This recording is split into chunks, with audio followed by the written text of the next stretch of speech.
Hello everyone, welcome to my YouTube channel entire science. तो यहाँ पे हम लोग फिजिक्स का कंप्लीट कोर्स पढ़ रहे हैं। इलेक्ट्रोस्टैटिक यूनिट अभी चल रही है। बेसिक कॉन्सेप्ट कवर अप हो गए हैं, कूलम्स लॉ, गॉस लॉ और उसके एप्लीकेशंस कवर होने के बाद हम लोग इलेक्ट्रिक पोटेंशियल पढ़ रहे हैं।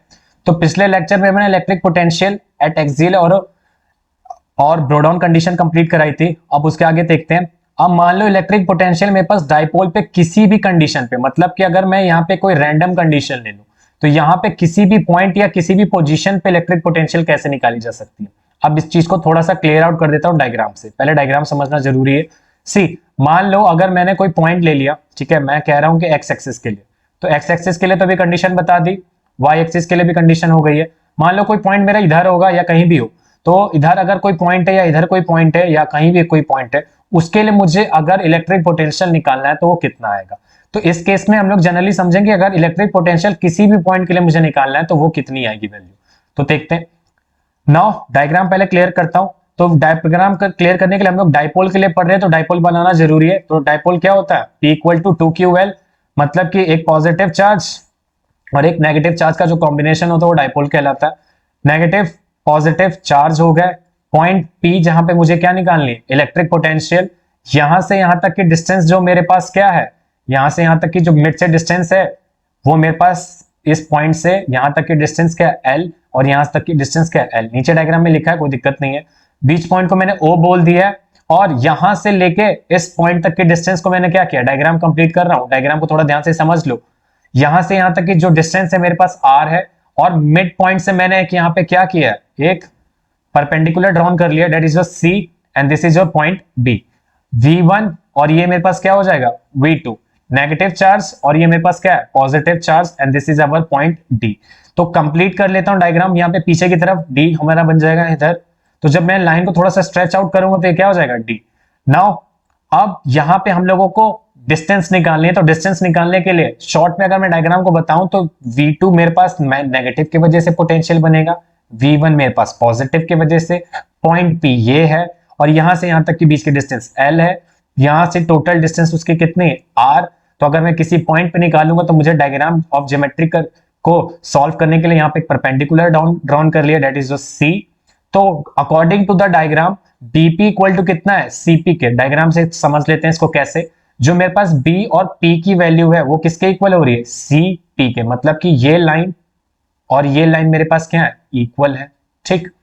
तो CP को मैं जनरली लिख क्या सकता हूं? CP को मैं लिख सकता हूं दैट इज योर OP।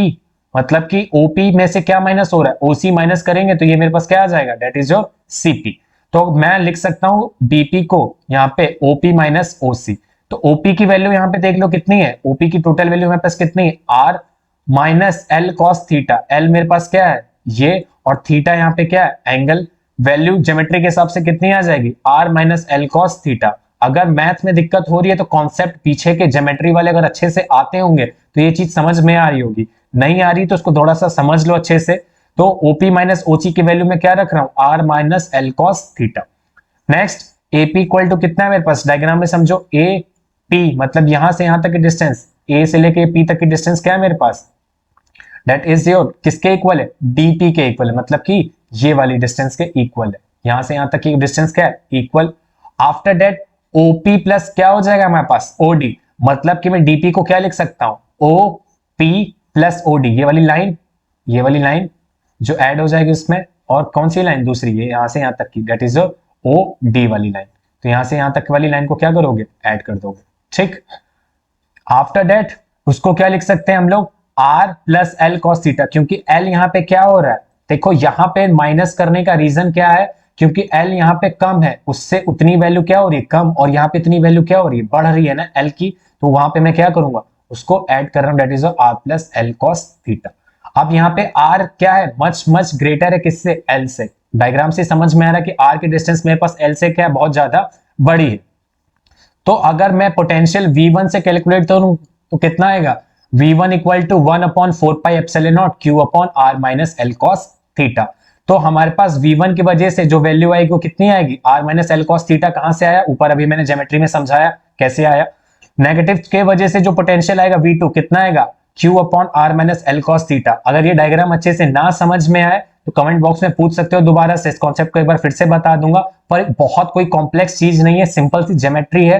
ना समझ में आए तो एक और एडवाइस दे सकता हूं कि बोर्ड में पूरा पूरा सिर्फ ये r minus L cos theta और r plus l cos theta को याद कर लो। बायो स्टूडेंट ऐसा कर सकते हैं, मैथ्स वाले के लिए तो कोई प्रॉब्लम ही नहीं है, उनको तो ये कॉन्सेप्ट नोन है कि ज्योमेट्री कैसे सॉल्व करनी होती है। बहुत सिंपल सी ज्योमेट्री है, उतना कॉम्प्लेक्स भी नहीं है, बायो वाले स्टूडेंट भी चाहे तो समझ सकते हैं। ठीक, तो नेगेटिव चार्ज की वजह से कितना आ जाएगा, v2 equal to 1 minus 4 pi epsilon not q upon r minus L cos theta. Net potential निकालने के लिए क्या करेंगे, दोनों को ऐड कर लेते हैं, तो v1 और v2 का क्या हो जाएगा, net potential, that is v1 plus v2। Add कर लेते हैं दोनों को, दोनों की वैल्यू को पुट करोगे तो क्या आ जाएगा, 1 upon 4 pi epsilon not q r plus l cos theta और minus 1 upon 4 pi epsilon not q r minus L cos theta. Positive negative, negative value constant वाली क्या हो जाएगी बाहर, कांस्टेंट वैल्यू क्या है, q upon 4 pi epsilon not. Cross multiply कर लेंगे r plus l cos theta का इधर और r माइनस एल का यहाँ पे हम लोग क्या करेंगे, क्रॉस मल्टीप्लाई, तो r plus l cos theta minus r L minus cos theta.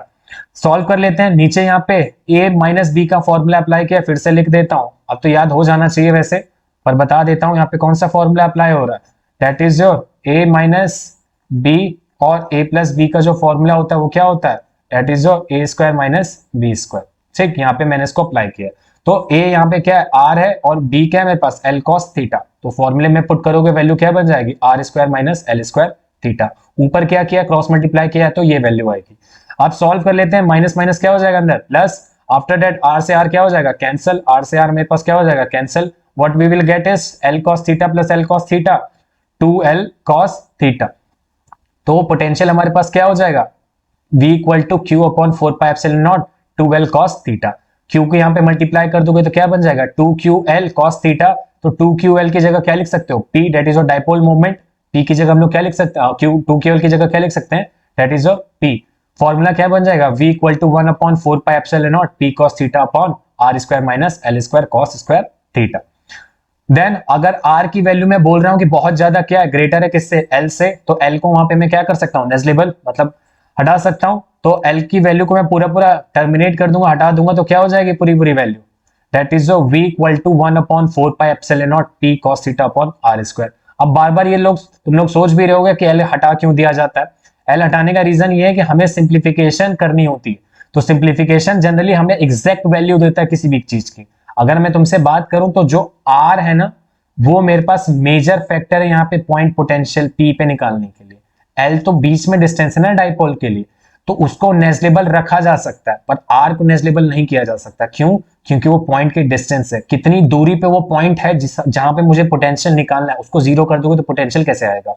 ठीक है, तो दैट इज द रीजन कि मैं l को वहां पे क्या करता हूं, टर्मिनेट कर दिया, बिकॉज वो बहुत ज्यादा क्या छोटा है किससे, r से। तो हमारे पास जो फॉर्मूला आ गया वो क्या आ गया, 1 upon 4 pi epsilon naught p cos theta.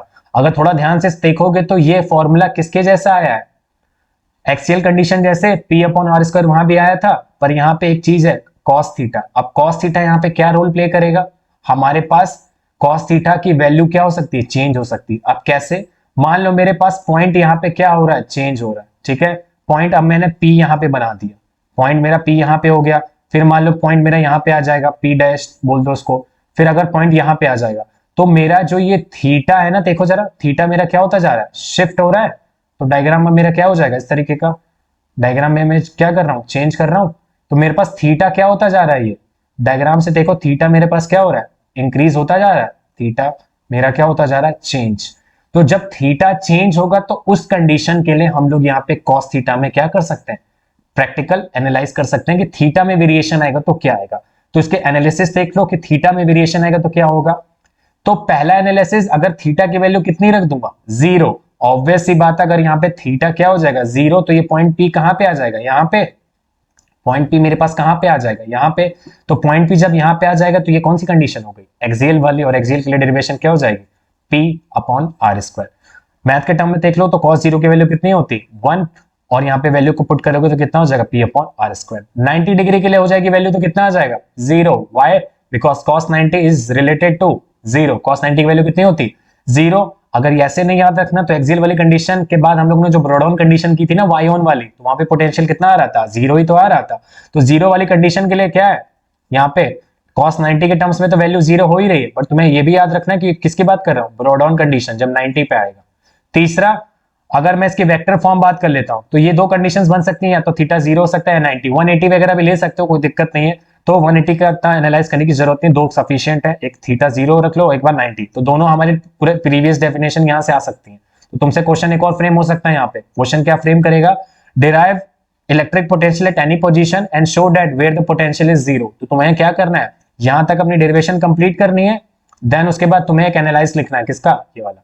अगर वो तुमसे पूछता है कि कहां पे, जनरली 0 के लिए पूछेगा, आई एम श्योर अबाउट कि वो 0 के लिए पूछेगा, तो तुमसे वो क्वेश्चन इसी तरीके से पूछ सकता है कि पहले बताओ कि किसी पॉइंट पे कितना है, फिर उससे पूछेगा कि कहां पे 0 हो सकता है। तो तुम्हें सिर्फ थोड़ा सा 2 लाइन और वहां पे ऐड करना है। सीधा सीधा भी कर सकते हो, कोई प्रॉब्लम नहीं, सीधा वैल्यू को रख दो, शो कर सकते हो।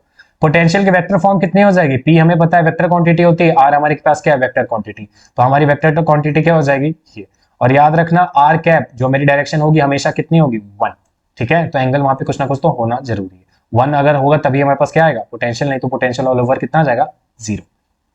Next, potential, electric potential due to a point and a dipole. अब यहाँ पे डिफरेंस समझ लेते हैं कि एक पॉइंट और एक डाइपोल की वजह से इलेक्ट्रिक पोटेंशियल में क्या डिफरेंस है। तो डिफरेंस जानना बहुत जरूरी है, क्यों, क्योंकि एक डाइपोल अलग तरीके से पोटेंशियल को हम लोगों को शो कर रहा है और पॉइंट की वजह से अलग आ रहा है। तो potential due to point charge depends upon the distance r. याद रखना जो पोटेंशियल पॉइंट चार्ज की वजह से होता है किस चीज पे डिपेंड करता है, आर पे डिपेंड करता है, ठीक है, डिस्टेंस पे।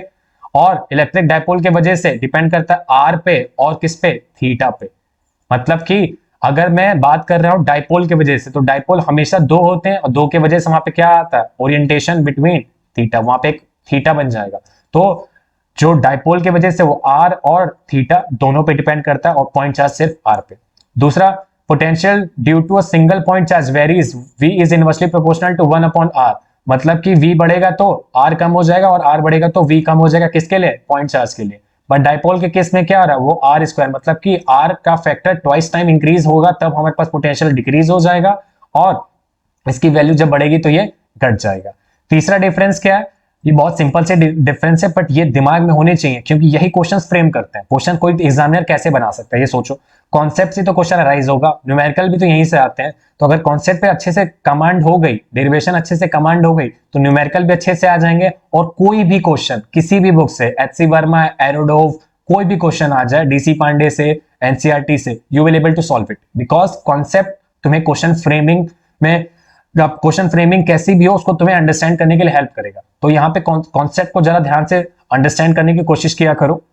अब तीसरा डिफरेंस क्या है कि due to a point charge it is a symmetrical of spherical while dipole is a cylindrical symmetry. याद रखना कि जो चार्ज की सिमेट्री होगी वो कैसी होगी, स्फेरिकल होगी, और इसकी सिमेट्री कैसे होगी, और इसकी सिलेंड्रिकल होगी। अब क्वेश्चन देखो यहीं से अराइज हो सकते हैं कि अगर मैंने एक इलेक्ट्रिक पोटेंशियल पॉइंट चार्ज की वजह से लिया तो उसकी सिमेट्री क्या होगी। अब तुम यहाँ पे सोचो कि गॉस थ्योरम अप्लाई होगा, यार ये गॉस थ्योरम बनाना है, देन उसके बाद हमें ये सिमेट्री वगैरह कुछ करना है, नहीं, सीधा सीधा तुम्हें लिख देना है, या ऑप्शन में आएगा तो बोल देना स्फेरिकल होगा। अगर ऑप्शन तुम्हारा टिक हो जाएगा स्फेरिकल फॉर पॉइंट चार्ज, और सिलेंड्रिकल किसके लिए, डाइपोल के लिए। तो ये पॉइंट तीनों इंपॉर्टेंट है, अच्छे से याद रखना। नेक्स्ट, मोस्ट इंपॉर्टेंट डेरिवेशन बात करूं तो अभी तक हम लोगों ने पीछे इलेक्ट्रिक पोटेंशियल इंडिविजुअल पढ़ा है, और उससे पहले इलेक्ट्रिक फील्ड इंडिविजुअल पढ़ा है। अब इन दोनों के बीच में रिलेशन कितना होता है उसको समझ लेते हैं। तो next our derivation is most important, and next concept काफी इंपॉर्टेंट है, इसको जरा ध्यान से समझ लो।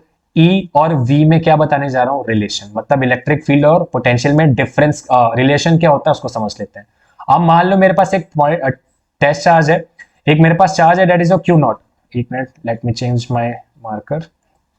सी नाउ, अगर मेरे पास एक चार्ज है, ठीक, और चार्ज के वजह से मेरे पास क्या है, डिफरेंस, एक पॉइंट ले रखा है मैंने वी ए और एक ले रखा है बी। तो अगर मुझे चार्ज, इस टेस्ट चार्ज क्यू नॉट को वर्क डन कराना है बी से ए पे, मतलब कि मुझे ए से बी से कहां पे इसको लेके जाना है, ए पे लेके जाना है, तो मुझे कुछ वर्क डन करना पड़ेगा। मतलब कि अगर मैं यहाँ पे टेस्ट चार्ज रख दूं तो इसके इलेक्ट्रिक फील्ड के अगेंस्ट मुझे क्या करना पड़ेगा, कुछ वर्क डन करना पड़ेगा ना। क्यों, क्योंकि इसको तो रिपेल कर देगा, पॉजिटिव है तो इलेक्ट्रिक फील्ड क्या होगी, बाहर की तरफ, और वो उसको क्या करेगी, रिपेल करेगी। तो उसको रिपल्शन को मुझे बचाने के लिए, मतलब उसको वहां पे लाने के लिए कुछ वर्क डन करना पड़ेगा, और वो वर्क डन कितना होगा, क्यू नॉट के टर्म्स में। तो कैलकुलेट करते हैं यहाँ पे। तो लेट डी ओमेगा डी डब्ल्यू will be the small work done bringing the positive test charge from b to a. तो जब मैं बी से ए पे लेके जाऊंगा तो मैं कुछ क्या करूंगा, स्मॉल वर्क डन करूंगा, that is your D W small distance कितनी हो जाएगी, कवर करेगा वो डी आर। पॉइंट यहां से यहां तक की डिस्टेंस कितनी है, आर है, तो स्मॉल डिस्टेंस मैं मान लेता हूं D R. Now work done का फॉर्मूला क्या होता है, फोर्स इंटू डिस्प्लेसमेंट।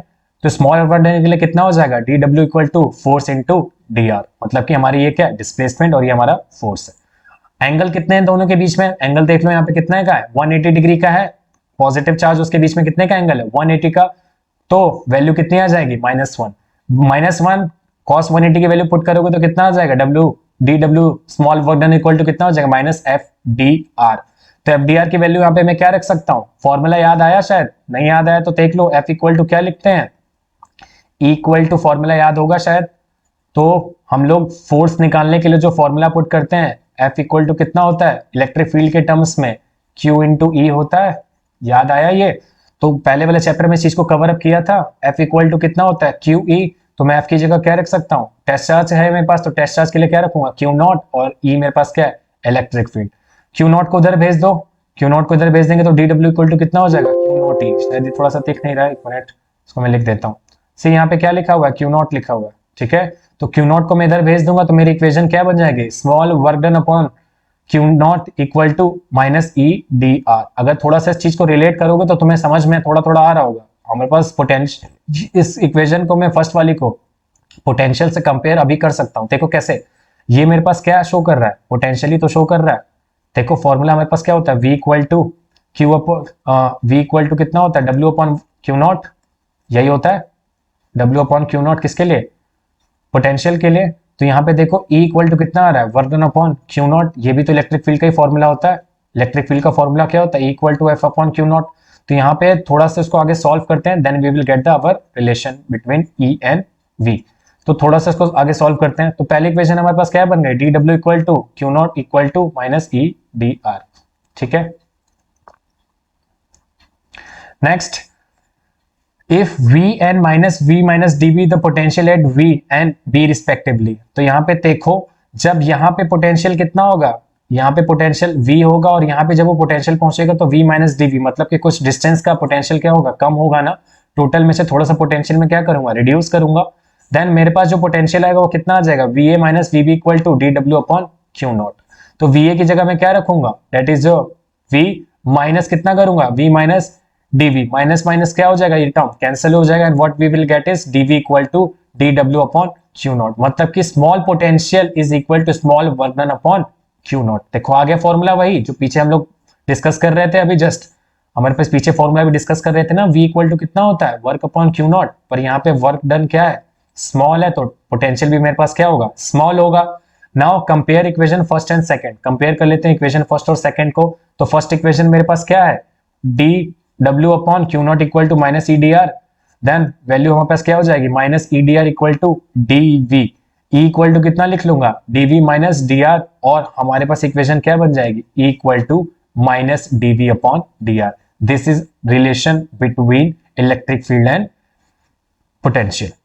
तो इलेक्ट्रिक फील्ड और इलेक्ट्रिक पोटेंशियल में रिलेशन क्या बताता है हमें, कि जो ई होता है वो डायरेक्टली प्रोपोर्शनल होता है माइनस डीवी के। मतलब कि किसी पोटेंशियल में जो माइनस में, मतलब माइनस पोटेंशियल जो होता है, स्मॉल पोटेंशियल, वो डायरेक्टली प्रोपोर्शनल किसके होता है, इलेक्ट्रिक फील्ड के। और आर वहां पे किसकी तरह काम कर रहा है, एज अ चेंजिंग फैक्टर। तो आर स्मॉल चेंज करेंगे तो वहां पे मेरे पास इलेक्ट्रिक फील्ड भी क्या होगी, उससे वेरी होगी। तो डी आर बढ़ जाएगा तो इलेक्ट्रिक फील्ड क्या हो जाएगी, कम, और इलेक्ट्रिक फील्ड बढ़ जाएगी तो डी आर क्या हो जाएगा, बढ़ जाएगा, पर नेगेटिव रेट से बढ़ रहा है। नेगेटिव रेट से क्यों, क्योंकि इलेक्ट्रिक फील्ड उसको क्या कर रही है, अपोज, और पोटेंशियल मेरे पास क्या है, नेगेटिव टर्म्स में। तो E इक्वल टू कितना हो जाएगा, minus DV upon D R. अब यहाँ पे एक इंपॉर्टेंट चीज समझाने जा रहा हूं, उसको थोड़ा सा समझ लो, डेरिवेशन तो समझ में अच्छे से आ गई है। अब यहाँ पे जो dv अपॉन डी आर है, उसी को हम लोग क्या बोलते हैं, rate of change of potential with distance. ये मेरे पास किस चीज को रिप्रेजेंट कर रहा है, ये मेरे पास रिप्रेजेंट कर रहा है रेट ऑफ पोटेंशियल डिस्टेंस को। मतलब कि पोटेंशियल जो डिस्टेंस के हिसाब से चेंज हो रहा है, उसी को हम लोग क्या बोलते हैं, पोटेंशियल ग्रेडियंट बोलते हैं।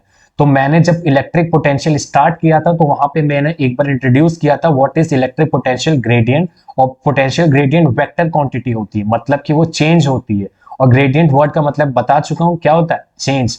तो जब स्मॉल पोटेंशियल स्मॉल आर के टर्म्स में चेंज होता है, उसी को क्या बोला जाता है, पोटेंशियल ग्रेडियंट। तो electric field intensity at point P in electric field in a is equal to the negative potential in that direction. तो उसकी डेफिनेशन लिख सकते हो कि जो नेगेटिव पोटेंशियल होता है वो डायरेक्टली प्रोपोर्शनल किसके होता है, ई के, जो हमारे पास कहलाता है ये। तो नेगेटिव साइन यहाँ पे क्या शो कर रहा है, ये भी इंपॉर्टेंट जानना जरूरी है। नेगेटिव साइन यहाँ पे सिग्निफाई कर रहा है कि potential decreases in the direction of electric field. अब ये चीज थोड़ा सा क्लियर रखो कि व्हाट इट इज हैपनिंग। तो यहाँ पे जनरली हो क्या रहा है कि अगर मैं यहाँ पे एक चार्ज जो हमारा पीछे डायग्राम में बना है उसमें से इलेक्ट्रिक फील्ड क्या होगी, बाहर की तरफ निकलेगी, ठीक है। तो बाहर की तरफ जब इसमें इलेक्ट्रिक फील्ड निकलेगी और मैंने यहाँ पे पॉइंट ए ले रखा है और ये पॉइंट बी ले लेता हूँ, तो जब मैं इसको ए बोल रहा हूँ बी बोल रहा हूँ और ये मेरे पास क्या है, पॉजिटिव क्यू नॉट एक टेस्ट चार्ज है, तो जब मैं इस टेस्ट चार्ज को ए बी से ए पे लेके आऊंगा तो मैं कुछ यहाँ पे स्मॉल वर्क डन करूंगा ना, तो जो ये मेरा स्मॉल वर्क डन होगा वो नेगेटिव रेट में हो रहा है ना। ध्यान से देखो, पोटेंशियल मेरे पास क्या हो रहा है, कम हो रहा है, और यही यहाँ पे क्या शो कर रहा है कि पोटेंशियल डिक्रीज हो रहा है in the direction of electric field. तो इलेक्ट्रिक फील्ड के डायरेक्शन में मेरे पास पोटेंशियल क्या हो जाएगा, कम हो जाएगा, मतलब कि वो रिड्यूस हो रहा है, डिक्रीज हो रहा है। तो ये कॉन्सेप्ट अच्छे से पता होना चाहिए। तो इसका एप्लीकेशन एक डिस्कस कर लेता हूं कि ये कैसे काम करता है। तो एप्लीकेशन यहाँ पे देखो, let v be the potential at any point p due to the charge q, then v equal to कितना हो जाएगा, मान लो यहाँ पे अगर मेरे पास v एक पोटेंशियल है पॉइंट p पे, तो कितना होगा वो v equal to 1/4 pi epsilon not q upon r। ये एप्लीकेशन डिस्कस करने का मोटिव ये है कि हमें ये समझ में आएगा कि इलेक्ट्रिक फील्ड कैसे काम करती है, उसके टर्म में थोड़ा सा क्लियर आउट हो जाते हैं। तो v अगर मैं किसी पॉइंट p पे मान लेता हूं चार्ज q की वजह से, तो कितना होगा, v equal to 1/4 pi epsilon not q upon r। Then E be the electric field at same point, तो इलेक्ट्रिक फील्ड उसी पॉइंट पे कितनी होगी, E इक्वल टू माइनस, मतलब कि जो नेगेटिव रेट होगा पोटेंशियल का R के रिस्पेक्ट में, वही तुम्हारे पास क्या होगा, इलेक्ट्रिक फील्ड।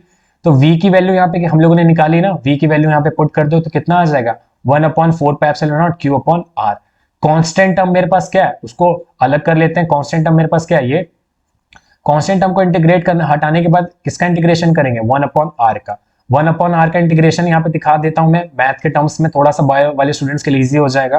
तो यहाँ पे जब मैं इंटीग्रेशन करूंगा r n का, तो यहाँ पे कितना हो जाएगा, n r n minus 1। After that वो क्या हो जाएगा, that is your 1/r equal to D R upon R inverse. तो जब मैं r का इंटीग्रेशन करूंगा तो कितना हो जाएगा वो, that is your r inverse, और r इनवर्स की मैं वैल्यू को यहाँ पे रखूंगा तो कितना हो जाएगा, यहाँ पे थोड़ा सा क्लियर आउट करते चलो। 1/r की वैल्यू क्या बनेगी मेरे पास, r इनवर्स बनेगी, ठीक। r इनवर्स का फॉर्मूला मैं यहाँ पे पुट करूंगा, rn का जो फॉर्मूला होता है वो क्या होता है, differentiation n r n minus 1। तो यहाँ पे n की वैल्यू कितनी है, -1, तो -1 यहाँ पे आ जाएगा, डेट इज n की जगह। तो देखो यहाँ पे मैं लिख देता हूँ, ये क्या है n, ये क्या है n r, और ये क्या है मेरे पास n-1। तो n की जगह क्या रखा है मैंने, -1, r की जगह r रहेगा, और n की जगह -1 कितना हो जाएगा, -2। तो इक्वेशन क्या बन जाएगी मेरे पास, सोल्यूशन क्या करेंगे, -r equal minus inverse, that is your 1/r²। तो इक्वेशन में वैल्यू को मैं ऊपर पुट कर दूंगा, तो यहाँ पे क्या करूंगा, इसका मैंने डिफरेंशिएशन करके दिखाया है, थोड़ा सा इसको समझ लेना। यहाँ पे बहुत सिंपल सा है, पर फॉर्मूला आना चाहिए, फॉर्मूला अगर नहीं आएगा तो चीज नहीं समझ में आएगी।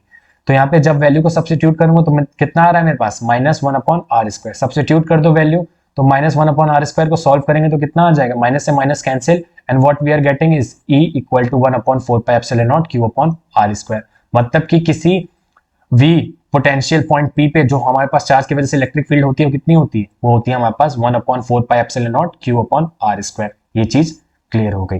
तो हमारा जो कॉन्सेप्ट था E equal to negative rate potential का, वो हमारे पास यहाँ पे श्योर हो रहा है कि हमारी इलेक्ट्रिक फील्ड किसी भी पॉइंट P पे जो चार्ज की वजह से होगी वो हमेशा कितनी होगी, E equal to 1/4 pi epsilon not q upon r²। तो इस वीडियो में सिर्फ इतना ही, मिलते हैं नेक्स्ट वीडियो में। तो अपने कॉन्सेप्ट अच्छे से क्लियर करते चलो, ठीक है।